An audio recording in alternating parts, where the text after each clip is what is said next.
welcome back, ladies and gentlemen, for another recap review of the MGM Plus original series, Emperor of Ocean Park. It's your boy Lucas here with my guy Najir. What is going on this evening, sir?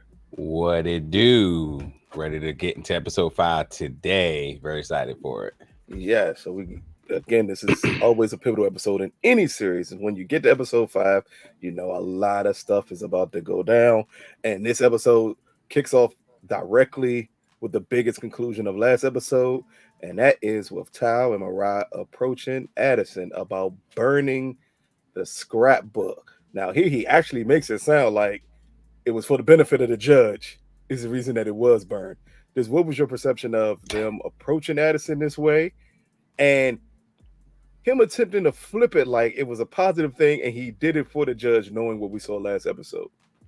Yeah, I honestly I felt like he definitely did deflate it in a way that if you have short-term memory, you tend to forget what happened. If you tend to forget what happened last episode, you're like, oh, okay, well that wasn't as big as the deals they made it seem. They ran up on him, and I think it also shows to his character because Addison's been the one of the siblings that we haven't had so much one-on-one time with. So I even think in this situation, which some people could fold under pressure, he was able to confront. He was confronted by his brother and sister, and he was kind of like, "This isn't a big deal." He's like, "Can I go?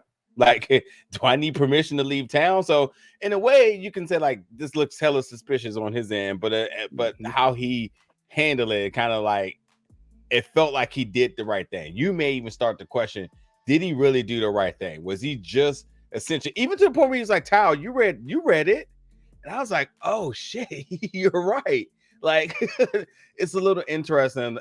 Just every scene when all siblings are together have always been very interesting, and to kind of see how Addison was just kind of very like whatever about it to them.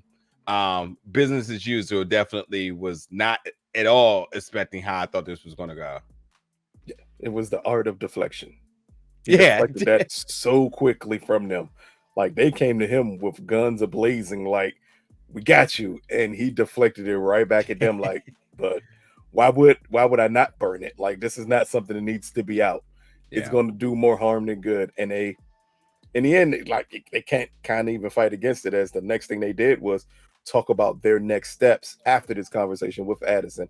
Nothing much there yet because it gets on later in the episode what those next steps are. But the following scene is we get another timeline, and this one is a further back timeline as we get to 97, and we quickly see a young Tao and a young Addison as they're just talking about their experiences with their dad. And we see Addison is playing ball. We see that Tao wants to play basketball, but he is a chess player, down to Addison telling him, as Tao talks about throwing a tournament, the judge is not going to like that.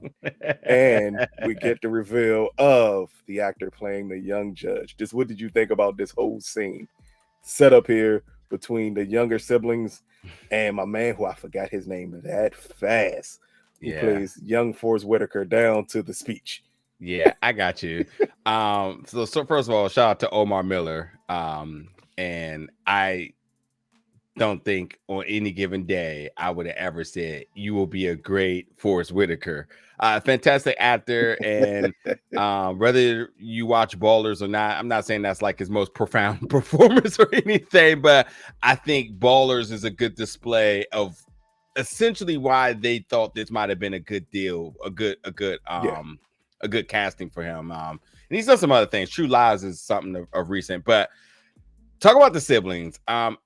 I think as being an only child, I'm very much piqued by the siblings dynamics, and and I think it also is kind of a testament to, like, even if you don't have like blood siblings, how you, either if you have friends or cousins you grew up with, how you see how like everybody's raised differently. And as adults, you know, they know how to interact with each other. They know how to move around with each other. But then you see like they had different upbringings. Like, hey, he was a baller. That's what he wanted to do, which is interesting too when you think about it, because I think Tao as an adult, especially by the gift he was given as those shoes, there must be some measure of like, this Tao has some athleticism in him. Is that something he wanted to pursue? And will Addison have been the one that, we'll see down the line? Did he want to be the chess players? Did folks envy each other because of the opportunity that was given to them? But to the point is that, by how people are raised, everybody sort of has their pockets. And we see the judge, he pretty much had ensured that he needed his one son to do that. He needed to keep Tal on this track. Everybody had their roles. This is why everybody has different relationships with their parents.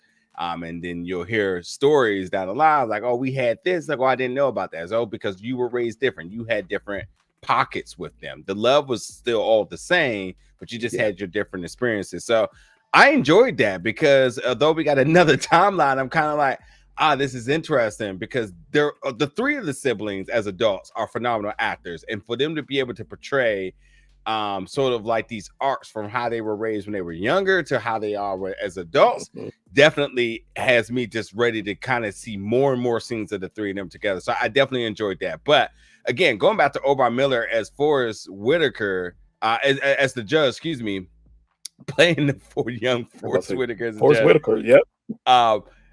I ain't gonna lie, the first couple of minutes I was like, is this supposed to be the judge? Oh, really? Yeah, because I don't think they look anything alike. It's the voice. It is the voice. I don't know who nailed whose voice there. I don't know if Forrest nailed Omar's voice or Omar nailed Forrest's voice, but whoever nailed the voice, man, it's the same impediment. I said, good God, that's why you cast these two in this role. That you need someone who can say, I can perfect his voice perfectly. Yeah. Even if we look absolutely nothing alike, I can nail his voice. Yep. 1000%. I think it just shows you that there was a measure of tough love. There was an expectation of success for him. It was also the measure of enduring love, but it was like he was teaching him life morals. And also I think I'm not sure if it was this scene either, but it also showed why the judge was very calculated in his actions and tactics. He was very protective of his kids, but he can let loose if he needed to. We saw him in this episode for sure. Yeah, it was like, don't get it twisted. So I don't know, man. For everything that's happening in the series, and obviously the big mysteries and everything we're trying to uncover, I really am enjoying, for everything that I've said. If there's one thing you take away from tonight's recap review, is I am really, really loving how they are fleshing out these characters. These characters are becoming more and more intriguing, which I'm sure this is why you were so high on wanting to cover this, because you talked about how good the book was. And it's interesting because you said the book didn't even give us these very, very well-dimensioned characters. And now, so you're getting from what but you're getting so much more behind these characters now, which I think is great. I think it's just been really good writing. And then their casting has been impeccable since day one. Yeah. And for this scene especially, I love the scene between the judge and Tal in the car, when he lets him know basically what the principles of chess are, and that your brother and sister don't have this, but you're a natural at it. And later on, when we realize how hard the judge worked to have to even have the opportunity to play chess, and then to see his son, his last born, be a natural at it, then you kind of understand the pressure not only he puts on Tal in this episode, but kind of why he put the pressure on Tal with everything that was left to him. It's because of this reason. So again, it's a beautiful setup for this episode and for the rest of the series moving forward. But next up is Tal goes to check on the lead. At the same time, Mariah finally goes back home. She ain't been home since episode 1. Right. And don't forget, she got kids too. What, 6? 5 of them. 5. 5 or 6 of them. It's a lot of them. She got a lot of kids for someone who ain't home at all. Hey, listen. But here is her and her husband talk about her being nervous about meeting Hannah, who, if you remember from, I think, the flashback of 2015, that was her friend that was in the office with her. And now that friend has gone on to continue reporting while she plays the mother role. And we just see here Mariah in a more vulnerable state. of her being unsure about her position. This is the first time we got to see this season. So what is just your depiction on the pressure she felt, even setting up a meeting with her friend who continued the profession that we've clearly seen through this series she absolutely loves, even if she's at times just not the best at being an investigative reporter. But yeah, it's just something that she absolutely loves and gave it up to be a mom. Yeah, I mean, no matter what side of the coin is, I think all of us have experienced this one way or another. And it's those folks that's either going to hold you accountable or those folks that you worry that may make you vulnerable. And I think it's because it's always those discussions. Listen, it's like a high school reunion. Everybody comes back because people are either willing to flex about how much they have accomplished in life and them living the American dream and da, which is fine for the folks who's done whatever. But like, there's some people that's still figuring it out. And there's nothing wrong with that. But those folks aren't the folks that's willing to go in there and entertain these type of conversations with other folks, because you're going to have the folks that's like, well, I got a house, I got a kid, I'm married, I And you got some folks that saying like, hey, I'm not really sure just yet. I'm still trying to do this. And I think that's the conversation here. I think because Mariah is such a proud person. And we see earlier, which is again, talk about the character writing in this, is that her dad was the one that said, if you go with that man, you will get the XYZ of the American dream, the da. But that ain't you. And so while her husband and them are happy in that space, and she's probably proud to be the mother of 5 or 6 and happy to have the husband and the security there. But when she goes back to that person that had that same passion, desire that she once had, and then she wanted, this is almost as bad as her going back to have to talk to her dad again, because it's gonna be like, you're not, it didn't work out. That's nice that you have your kids. I'm sure they're doing well. And you already know what that conversation is going to do to her. So again, from the character writing in this, I'm excited to see that explored, because you want to see her in a way where she's not so proud, where she is vulnerable. We've seen it twice now. So what does that look like for her? Because we're all human. And no matter whatever type of mask she's putting on for the dead, we're all human. We have our highs and lows. And like to see that character go through that, to see her, obviously, as you said, being nervous to have this meeting, it's just really giving us that 3-dimensional understanding of who these characters are in and out. And that's again, I'm going to continue to praise the writing in this film. So yeah, I was like, oh boy, you again, another thing. Our parents have always told us stuff that we did not want to hear when we were younger. We didn't give. We was like, what are you talking about? That ain't gonna be me. Da. I love the fact that like that very subtle conversation in the peak of their love and their commitment, getting ready to get on board. She's like, I'm so happy for you, and I like him. Don't do it. And you're like, oh, he hating, or like whatever it could be.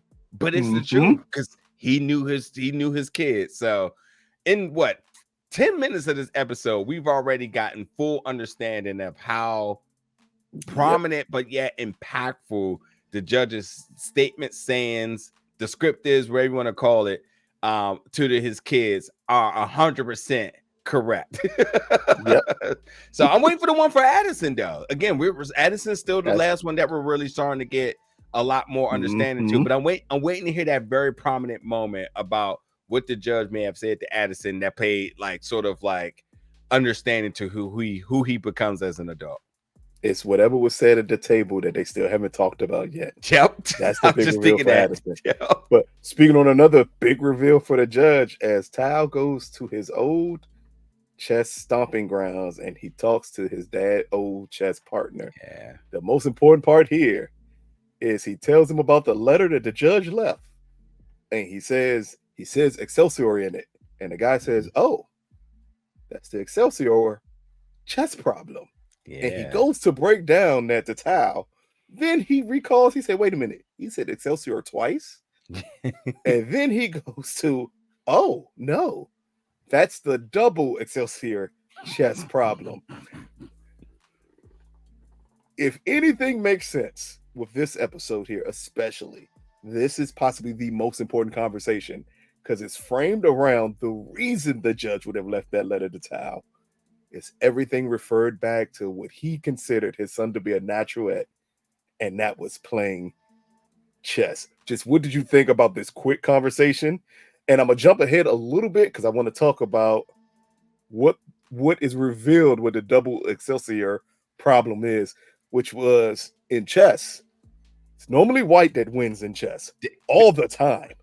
The double Excelsior is finding a way for black to win. And that is being revealed. And when it's revealed to Tal that is the issue. And then he goes, wait a minute. So you said my dad wanted to make something where black always won. And him saying, yes, that was what your dad was attempting to discover.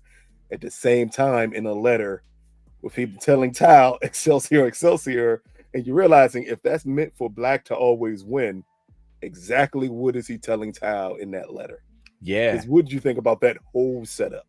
That's my thoughts. That's exactly my thoughts. It's like, first, I guess I thought like I'm not a chess player. I know the game and did a little bit in high school, and obviously this is one of the most respected sports or games, however you want to frame it, out there, and in this high level IQ. So understanding that they're telling a narrative around a particular move or problem, and then to have this sort of like oversight on how this is going to be prominent to not only your death, but sort of just the responsibility that you're giving your son.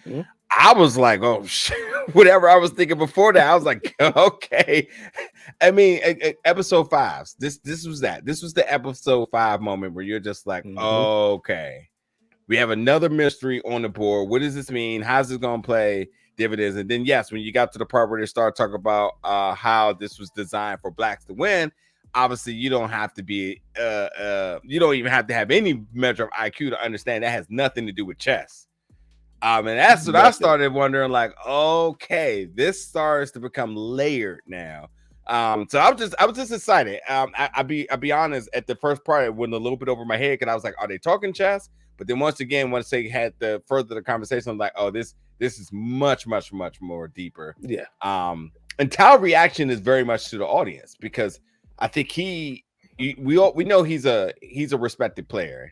And his dad always believed in him, but even him in some of those a very initial conversation, he didn't know how serious to take this. It was a little bit of humor in some of the of it till he realized, like, no, there's something important here for you. And then he starts to grasp. He's starting to grasp, like, okay, this is much bigger than the game now. This is something my father was trying to teach me, even in his passing, about what measure of responsibility I have. Which now you start to say, well, this obviously ties into the chess piece, and then it ties into the I keep forgetting. I always want to call it the chorus. What is everybody looking for? No, they just say the plans. They don't plans. No one knows what the plans are so far. Yeah. But everybody's looking for. Yeah, I was like the chorus, the plans, the accounts, whatever they're called. But yes, that. I know what we're talking about. But yeah. What makes it even more interesting, this episode, especially the reveal of the double Excelsior problem, it is revealing the judge to be something that this whole series you would have thought with him being a extreme right-wing black man versus what we see in this episode. Yeah, kind of puts that into way more perspective. I love the point that, and this is the only time I'm talking about the book. I love the point that in the book, the judge is a Reagan politician. So the book is set in like the 80s. And here they have flipped it to the type of Republican he is. And for him to be a black Republican, you would have thought one way. And this episode completely changes that narrative to him being closer to the black Republicans of the 50s and 60s, where technically were the black Republicans of the 50s and 60s, were the Republicans of the civil rights movement. Yeah. So it's a kind of a different perspective that you get on the judge throughout this entire episode, just layered by Omar playing a magnificent role here as a judge in 97. But next up is Mariah meets with Hannah. And we find out the reason that she meets with Hannah is to get more information on Jack Ziegler.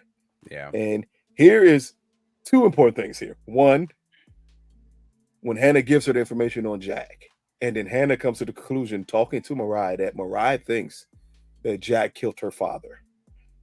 That's one thing. The second thing is that when Mariah and Hannah are talking, and Mariah thinks that Hannah gave up everything to pursue being a reporter. And then Hannah tells her, no, I have kids. I bring them to the office. All of this is set up. And that completely, if you look at Mariah's face when she tells her that, her whole face changes. Yeah. Because it gives her a different idea of what could have been. Yeah. What do you think? And this is a very small conversation, but it's big in a sense that Jack is brought up. Hannah gives Mariah information on Jack, and this is where Hannah also comes to the conclusion that she thinks that Jack killed her dad, and just the revelation to Mariah that maybe you didn't have to give up everything to still be that mom.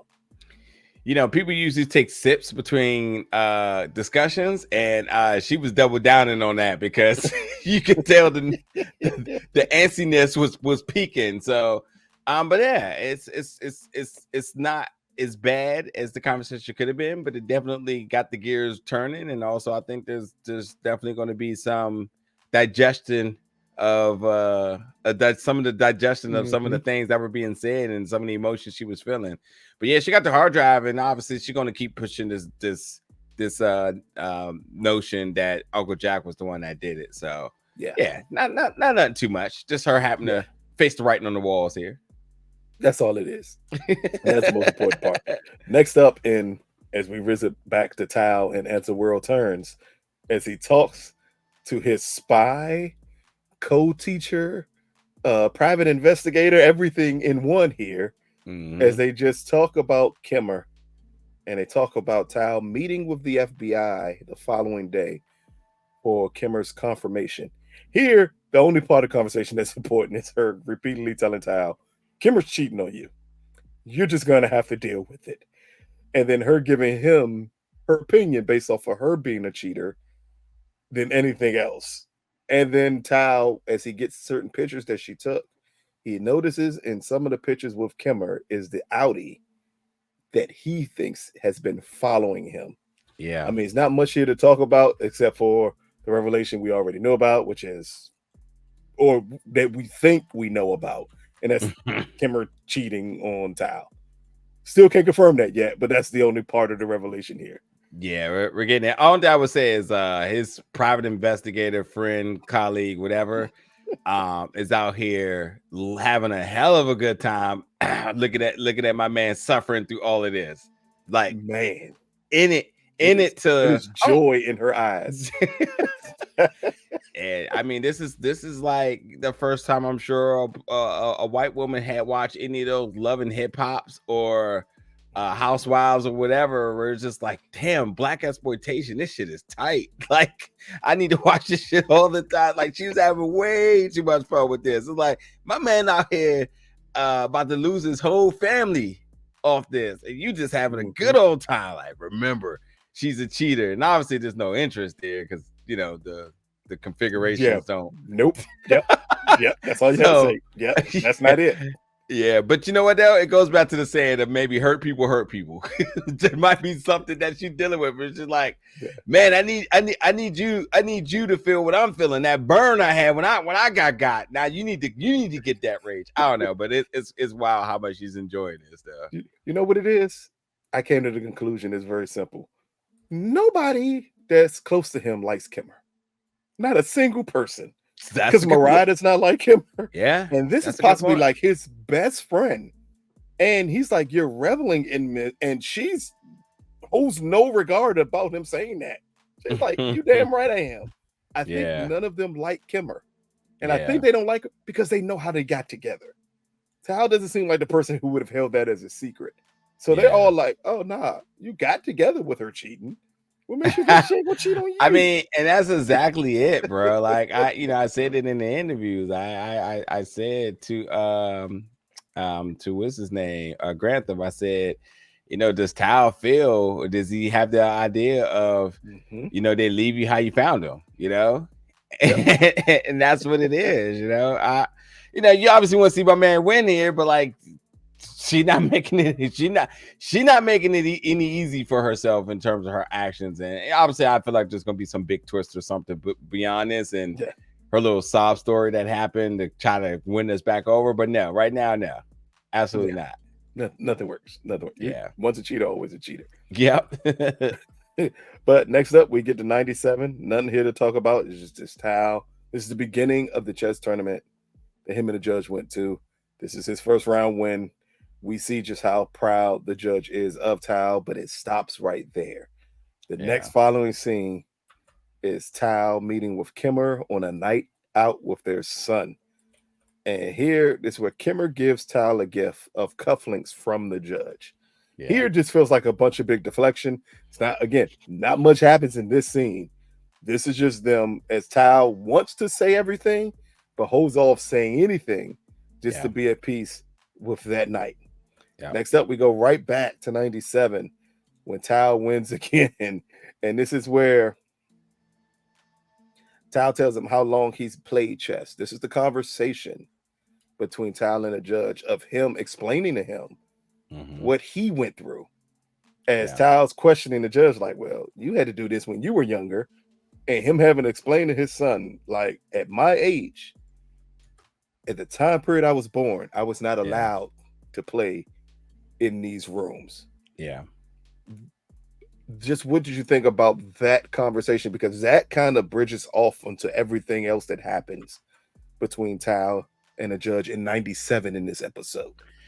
Yeah, I mean, I think we all have those moments where we didn't realize the sacrifices that our parents had to make in order for us to have the opportunities that we had. And I think it was a realization of purpose. And I think, again, you talk about the storytelling. That's a moment where you realize, like, I have to carry this legacy on because he was unable to do this. And while he had to fight and even get me in this space, I understand that, like, he only wishes the best for me because he was not able to do it for himself. He wasn't able to, he didn't have that opportunity. So he takes a lot of pride in seeing me win and is being as good as I am and empowering me forward and stuff like that. So, I mean, it's a moment that, regardless, I think all of us looks at this and says, like, this is a proud moment. This is the oppression of folks that of what our folks have had to go with over years and even to this day.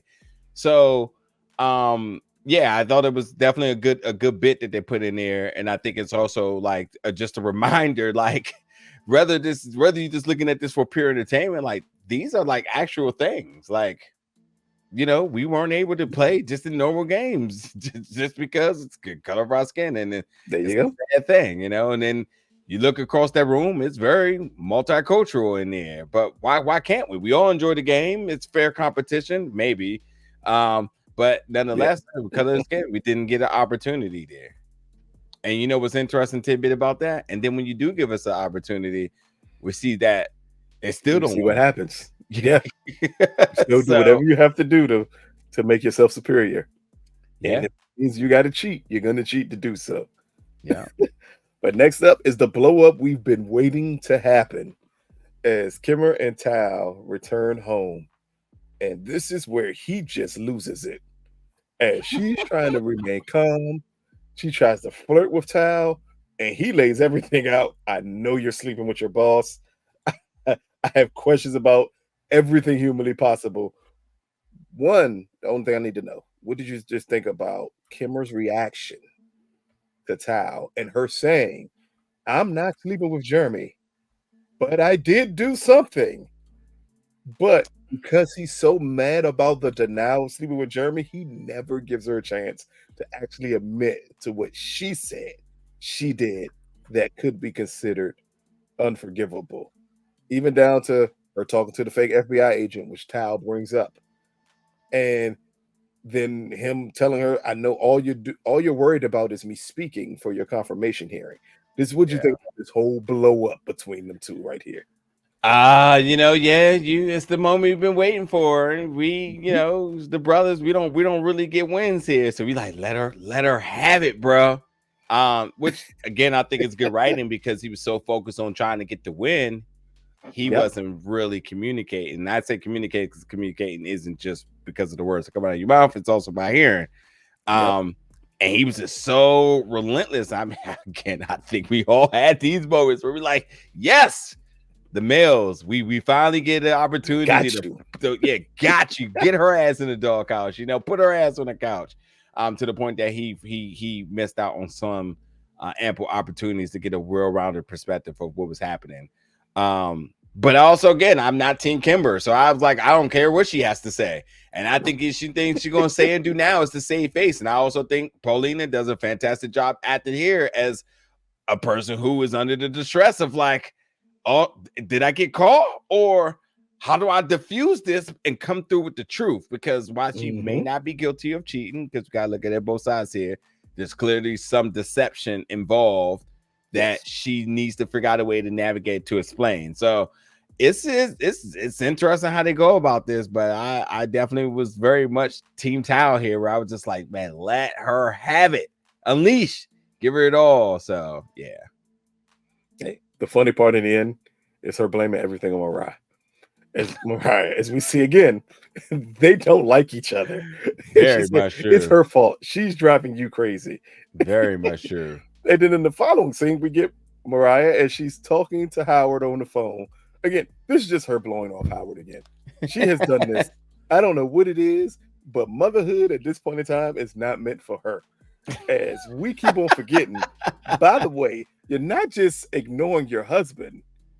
You have 5 or 6 kids at home that also ain't seen their mama in weeks. Mama doing everything. What kids? Exactly. That's what she are. What kids? Man, them kids have had pork and beans with hot dogs and noodles and noodles 4 straight days now. SpaghettiOs and all. Mariah, like, she done gave up that life as a stay-at-home mom so fast, Joe. Just blatant disrespect to those kids, man. Hey, man, it's completely hilarious. Hey, listen. You know how the internet like to, especially Black Twitter. You know how they like to get characters in their hands and send them to walk the plank. If she don't get that same type of heat that any other character had, because this had been a male character who ain't seen their kids who ain't seen their kids this long. Yep. Leaving them with their dad and leaving them with their mama. Yep. And they call their mom on the phone like, yeah, I'm just not gonna make it home tonight. Listen, I'm telling you, this Tyler Perry would have been. They had Tyler Perry right now, and I was like, I'm tired of Tyler Perry always doing this to them. Like, nah, this ain't Tyler Perry. It would never let no woman out here to come out here and let them not see their kids while chasing the. Listen, this is the equivalent to males chasing. It's probably not the equivalent, but we're just gonna go with it. But this is equivalent to the males chasing their rap dreams. Disregarded their whole family. You're like, hey, bro, you gotta let that go, man. The mixtapes ain't hitting, bro.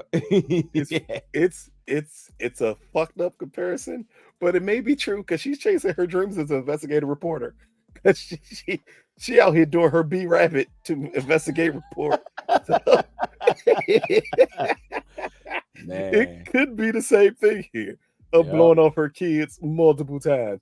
But in the next scene, not her with the kids, it's her calling Tal with more information that she has discovered out. And she notices again her brother is not himself. She asks what's going on.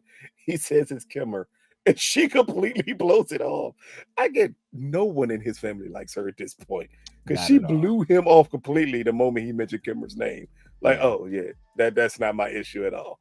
All. That's your issue. Yeah. But then following scene is her going right back to the office again. No children. Going right back to the office to meet with Hannah. And again, it's just a quick meeting. Nothing else here to talk about. This is just, it feels like it's just Mariah looking at things if she wouldn't have given up everything to be a stay-at-home mom. I think it's just adding a dimension to her that the judge hinted towards when he told her, he's going to give you the world, but you're going to have to give up yourself to get it. And here we're seeing the ramifications of it because it feels like these are dreams she just didn't think could come to fruition. And that's what has her the frazzled the most, is because she gave those things up. Yeah. Next up, we go back to 97 and we go to Tao in the finals of the chess tournament. And we clearly see here as he's playing this young white kid that the dad is directing every move that the young white kid does, and Tao notices that that's what he's doing. Yeah. And right when Tao loses, Tao blows up to point to everybody like Yeah. they're cheating.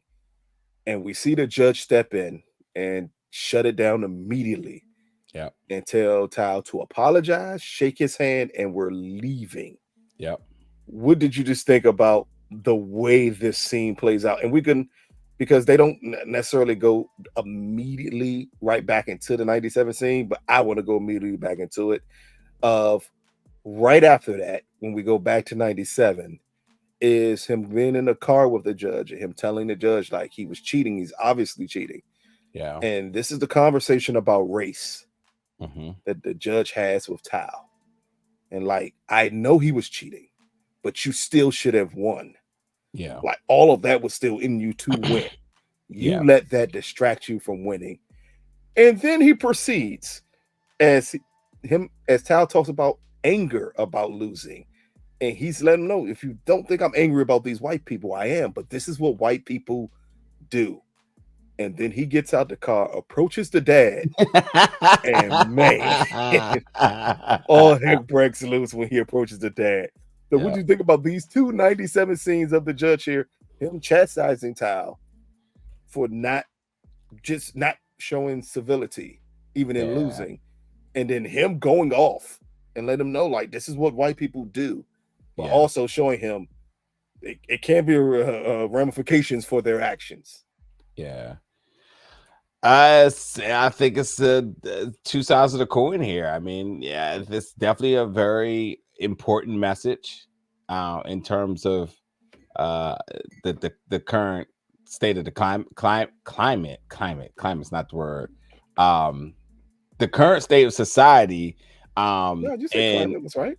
Climate. Okay, yeah. So I think there's that side, and I think like we talked about a little bit earlier too. Like there's actually a lot to really make it. First of all, the judge, like, is as prideful as he is for his son. Seeing his son cheated, he was sort of understanding like we can't give them what they want, and that's the reaction.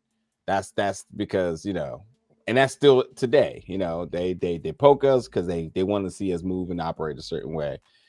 And I think I'm like this sometimes too, where like I may personally take some disrespect at times, and I'll just let it go. But if it's somebody I'm like really cool with, or family, friends, whatever it may be, I'm less limited. I'm like my measure of tolerance is much more lower for somebody else. And I think because we're all protective of the folks we care about, and I think that's where the father was kind of showing them like, we can't give them this, but you did mess with my son. So why son, just in case you didn't think I could get down there and do what I need to do, I'm just going to show you that side just for reference here. So you can see what that side looks like. And also, I think there's a lesson learned of, you see what results do you get for this, for what you wanted to do, for being angry, they're cheating, and whatever you thought was going to be the end result. You want to fight, you want to yell, you want them to be considerate of you. Is that what you want? You want them to change the results? You want them to kick them out? Is that what you want? I think he's seeing like all the different outcomes in terms of that, but also I think he gets to see how passionate his dad is about everything that he endured, what life is like for us, how we're never given a fair shake. And even though you could be the best player, the smartest person in the room, you always got to work 10 times harder. I think this is so much for him to really be able to sit there and process. And I think in terms of like the story, as a young kid, he gets to look back at this pivotal moment and understand just how layered the information that his dad was trying to give him in a situation such as this. And again, I think even at the lowest level of this, saying you could be the best person in the room, you should have won, but they never wanted you to win, because even he had a legitimately won the game, there could have been something else where they was like, no, illegal move, or whatever, took you too long, whatever it could be, and I think that's like a lot of what his dad was trying to teach him at that very pivotal point in his life. Not the day, not the game, pivotal point in his life. Yeah. And that's what makes that car conversation so important. This is a struggle that all black parents that come from a different era or Yep. come from a different living circumstance has to go through Yeah. when you're raising your kids, Mhm. because you're not living the life I had to live. You're not even living in the circumstances I had to live, because 9 times out of 10, I'm providing better than what I had for Yeah. you. Yeah. So when a judge tells Tal, and one of the most important lines of the episode is, maybe it's my fault that I raised you too soft. Yeah. Because he's like, you're surprised that they did this. And to the judge, it's like, it's not surprising at all. This Yeah. is what people do. When Yeah. he told Tal, you have to beat them at their own game. They're Yeah. going to cheat. You just Yeah. have to be better at it. That's the only way this works. Yeah.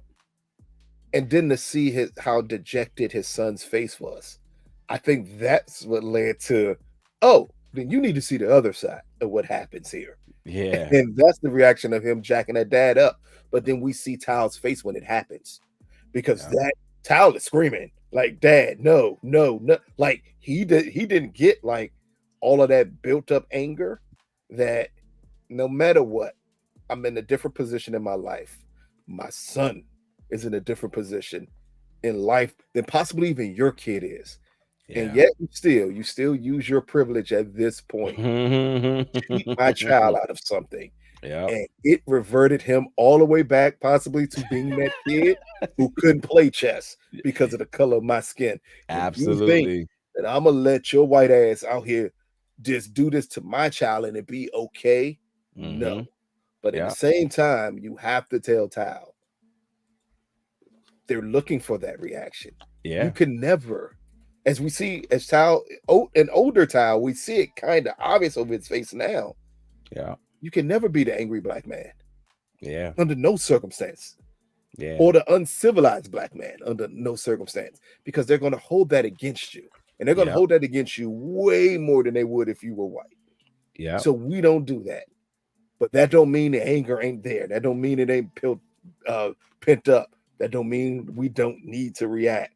That's why I absolutely love this scene here, because it's so many jewels that as black parents or as other POC parents, when you raise your kids and you give them opportunities that you never had, and you kind of forget the thing that made me who I am,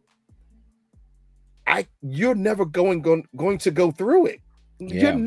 The struggle don't exist for you. How could Yeah. it? Like, I'm well off. You don't struggle. But then we lose that element of what makes us us. And we don't know how to implant it back in our kids. So the first thing you normally say is, I think I'm raising you soft, because Yeah. certain things in the world should not surprise you. And when it does surprise you, it throws us off. And that's how the judge reacted here, which And I I absolutely love that.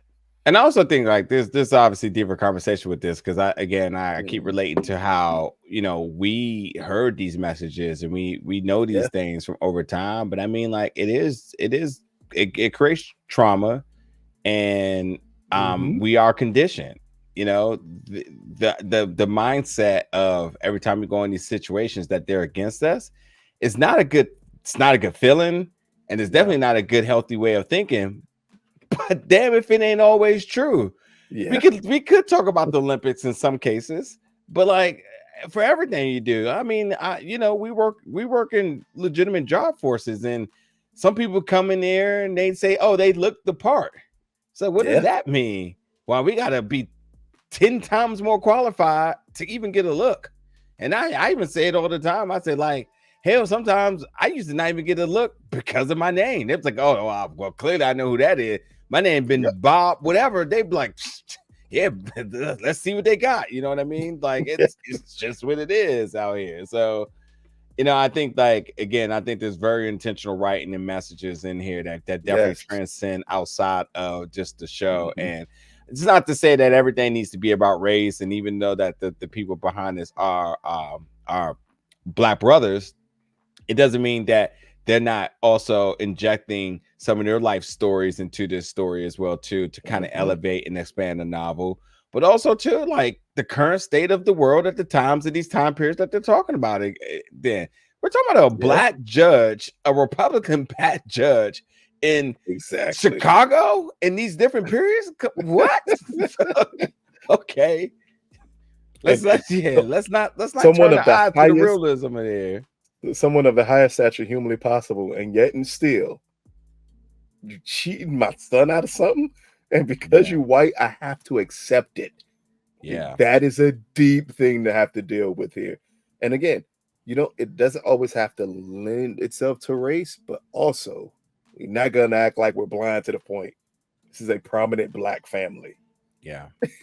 And there's certain pressures that come along with that. And that's what this whole scene and this whole episode kind of shows you, the pressures that come along with that and the way you still have to carry yourself through it all. And I'll say this really quickly. It's for everything that we're trying to figure out if Uncle Jack killed the judge. That's the furthest of my thoughts at this point. It's like, because he was an ally. He said he loved the judge. I believe that. Because this point, yes. Yeah, because you see evidence when people did not like in his testimonies of the things he'd been through. So if that relationship is true and they definitely had high regard to one another, it just wouldn't make sense. It just wouldn't make sense. So I don't know. It could be the judge. I mean, it could be Uncle Jack and his influence with the alphabet boys and whatnot. But again, I think for our 5 episodes in, I haven't been able to land on a definitive, like, I think I know who did it. Exactly. But Jack is in the back of my list. I'm on the opposite spectrum of Mariah right now. No, we can talk about the person who I'm more suspicious of here. And this is the scene before the scene of the judge jacking up the dad. And that is Tal meeting with his student, who for some odd reason, I don't know why the student's in this stuff, because eventually you got to tell me that he's crooked in some way, shape, form, or fashion. Yeah. And Tal meets with him, and it's just about him turning the paper, missing a deadline. And then we find out the kid is kind of depressed. At this point, he said his basketball dreams is over because of an injury. Yeah. So now he is into law. I'm confused here. Like, that's a hell of a fallback for an athlete. But just him getting an extension on his paper, and then at the same time, we get news that the FBI has finally arrived to question Tal about Kimmer's confirmation. Yeah. So I'm just going to jump directly into that. What did you think about the confirmation questions? Seemed like they were very short. Like, all of this build up to the point of having this meeting with the FBI, and the scene lasts a minute. Yeah, I think they already made a decision. It's the formality with the process to say they did it, and that's out. But I will say, like, him even trying to pull some humor and they wasn't for it. Did nothing, got no reaction, because I think the decision had already been done. So will Kimmer have to endure, the state of the world, as I like to say? We'll see. But yeah, you nailed the point. It was definitely short and sweet. There was nothing to be done there. They're just there because they got to do it. And look here, I would say, oh man, that's Hollywood magic, and that's the way they did it. Nope. I've done enough of polys and everything with FBI. Everything is short. They are extremely to the point when they have questions here. So it's a very realistic depiction of exactly, and there's no humor at all. Ain't no need to attempt to crack a joke, because they're not there for jokes, and most of them don't have a sense of humor when they're on the job. Yeah. So I did love the way they approached that scene. But in the following scene is Kimmer and Tal talk at night about his vetting, and her coming across here as the softest wife humanly possible. And Tal picking up immediately on, you're not doing this for me. You're doing this because you're questioning what I said. And him telling her, don't worry about it. I stuck to the script. Just what did you think about Kimmer's reaction once Tal got home to get information, and Tal in the end still toting the line, if not exposing all the information he could have against her to the FBI? I think it speaks to his character. I wouldn't have seen this going any other way. But he still has her at her mercy right now. At least maybe, I don't know, but obviously that's where her focus was at. She was nervous about how was he gonna blow the spot or not. So yeah. And then next up, we get a quick, short meeting between Mariah, Hannah, and Mariah's old boss as they're out for dinner. The most important element here is a new person name is brought up, and that is Jack's friend Jensen. And this is Hannah brings him up, and then gives Mariah all the information on Jensen, and seeing just how connected Jack, Jensen, and the judge were on certain dealings, even down to the point that the judge ruled a huge lawsuit against Jensen at one point in time. And in the end, we get Hannah attempting to persuade Mariah to get back into journalism. What do you think about this new character's name being brought up here at this point in the game? I mean, good thing I wasn't in my whole investigative mode this episode. I'm like, oh, well, here's another person. But yeah, I was like, all right, cool. We'll just see how this person plays a part into everything. Yeah. I will say that the moment you start talking about the judge ruling on somebody that has some type of monitorial investment, $57 million lawsuit.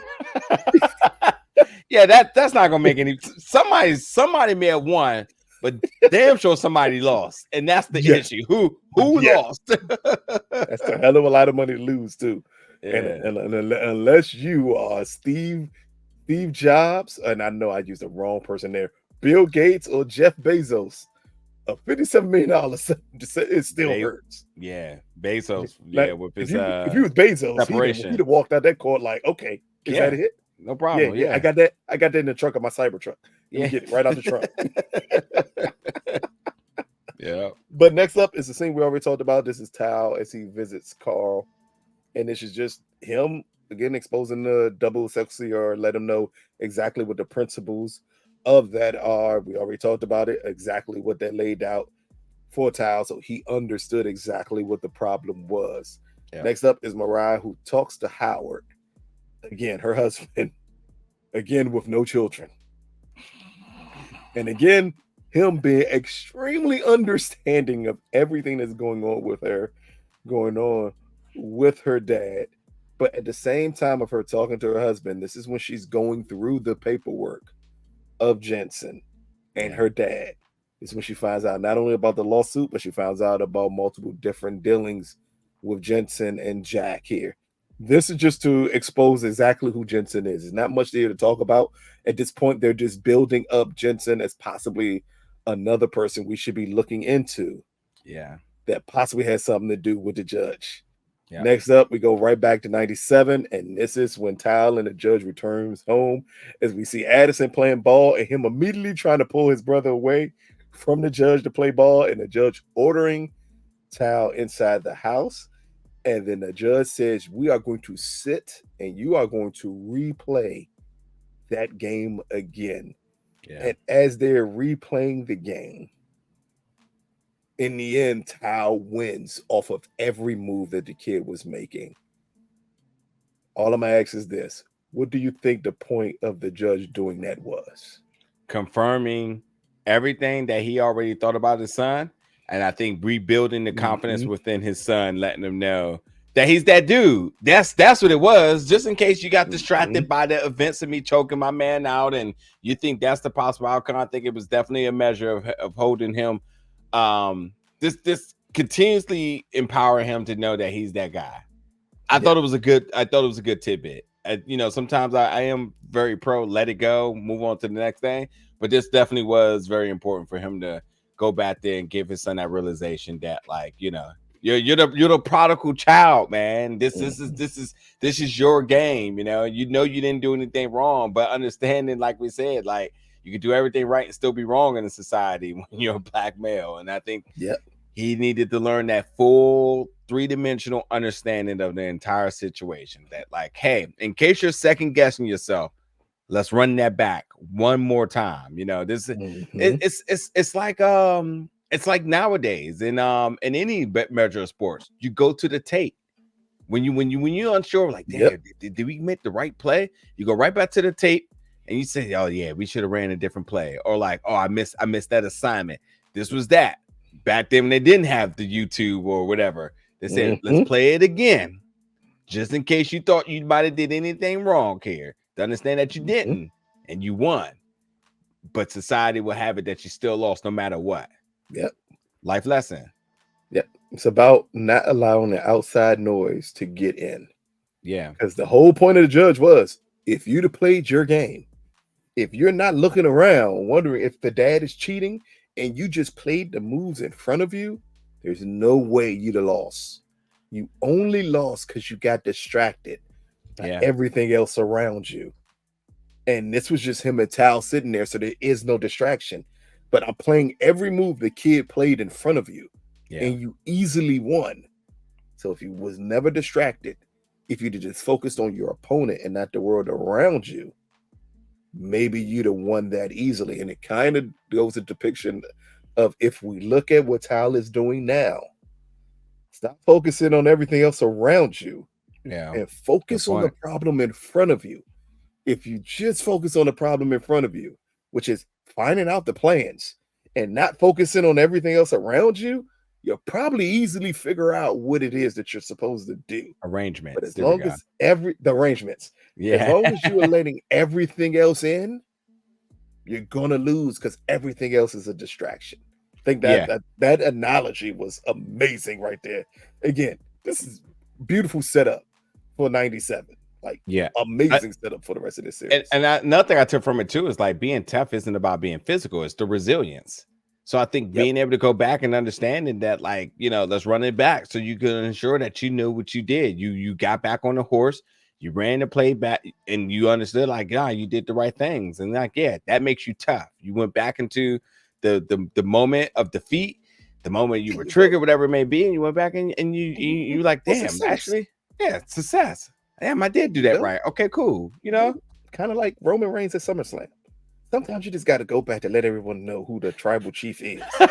Then you will rebound. Buddy. Next up, we get Tal. And this is kind of, we skipped the last bit, and that is him receiving the book from Carl about the double Excelsior problem. Because that's important. Down to the point that Carl gave him a digital book on the CD. And Tal says, where the hell am I going to play a CD-ROM at? And Carl said, that's not my issue. But here's a digital copy of this book. And this is him letting him know everything about his dad, which is also a hugely important element here. Of him letting him know just how proud his dad was. Him down to Carl saying, you know what, your dad hated Democrats, but he hated Democrats because he saw everything as a handout. And he felt that Black people shouldn't have to depend on the handout to get anything that they needed in life. And it feels like this conversation with Carl gave Tal a different perspective on exactly who the judge was. And that is the most important part here. To find out that your dad, who you thought was a staunch, very right-wing Republican, is probably the strictest Black man humanly possible, who wanted nothing but success for other Black people. But his idea of it was, don't lend for handouts to get it. And it kind of goes back to what he taught Tal as a kid. And now we're seeing it come to fruition as Carl is talking to Tal. Just what do you think about their quick conversation with one another, not only about the double Excelsior problem and about the book, but also about Carl's time with the judge and the man he knew as the judge versus the one who raised Tal. Now, listen here. Now, when you get you one of them OGs with a cup of yak, well, what do you think he's drinking? What do you think? You already know. You already know. Come on now. Well, what? What's in that cup? I don't know what it is, Joe. Hey, I brought this up some time ago, and I always forget the name of it. What was the name of the? I think it was bourbon. Nah, it might have been cognac. That was in the silver container. The silver. I've never. The silver container, bro. That everybody used to put their pennies and stuff afterwards too. The silver. I thought that was. Oh, it begins with a C. Yes, it begins with a C. I know what you're talking. Hey, hey, you already if you didn't have that one, know. you had the cookie containers with the needle and thread. Yes. Okay. You Yeah. already Yes. know. Back in the My day, yeah, man, he pulled out that the was the trick. container, and you already know he about to give you a story of a life there. I mean, yeah, Hey. I think it's just one of those type of things, man. This is good wisdom being preached. I mean, you gotta sit back and listen. That's all it was. You gotta listen to the OG talk about the relationship with your pops and what he know, and you ain't gonna question it. I think it's so we always give that funny slander to the drunk uncle and whatnot, and yeah, they do get wild after some time. But there was a golden period of their life when they were the book of knowledge, and this is where that was. He's sitting back and he's letting them know, this is what it was. And I think he's just got to sit back and take this knowledge and figure out how it's going to apply going forward. But he definitely walked out a more enlightened man to everything he was talking about. Which was the most important factor there, is just to find out more stuff about your dad, but also find out about, again, this double Excelsior problem and how to solve it and what your dad thought about it in attempting to solve it. Yeah. But next up is Tal heading home, and this is where Mariah calls him with the information that she found out and letting him know, because of the lawsuit, she now believes that Jensen and Jack killed the judge because of the settlement against them. It's not much to talk about because we've already talked about it. This is just Mariah working through her problems, and now with Jensen being a new suspect involved in this is where her brain immediately goes to that this man must be the person who did this. And to close out the episode, we get Tal as he's again walking home here, and he is approached by two men, one with a snake tattoo, which I'm assuming that's relevant because they zoomed in on the tattoo. Never happens for no reason. Like, you zoom in on the tattoo because we need to know about that tattoo. Yep. And the two men ask him about the arrangements, and Tal lets him know, I don't know what you're talking about.